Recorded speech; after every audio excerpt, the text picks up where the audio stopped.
So part of it is that my grandfather always raised me. The more you give, the more you get back. And I've never looked at it as getting back anything. I've more looked at it as it gives me a satisfaction to know that I have so much. I mean, I have my family who has a home in DC, and I have one here. I have 2 homes, and I have one when I go back to Guyana. And some people aren't lucky enough to even have one. Right, true. And so one of the things that I did for my New Year's was I posted a video regarding my New Year's resolution. And one of the things I was saying is give back.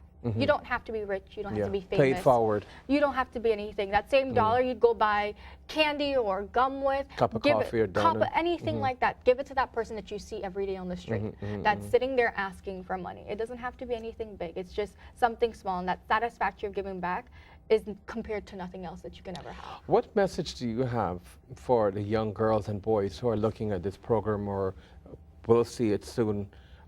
What message do you have for them of empowerment? Tell us. I think the first thing for empowerment is yourself. It's okay to be selfish sometimes in order for you to give back, in order for you to be with someone else, in order for you to flourish in life, you have to be able to love yourself. You have to be able to be content with yourself.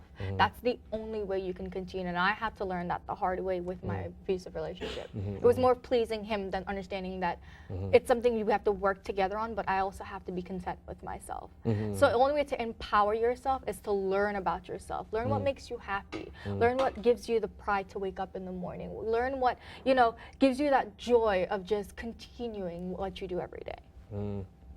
Fantastic. Thank you. Sounds fantastic. Sounds great. I wanted to wrap this up by asking you, what are you planning on doing for the next, let's say your 5-year plan? 5-year plan. I'm going to be 23 this year. I'll be 28. I still can't get over that. I'll be 28.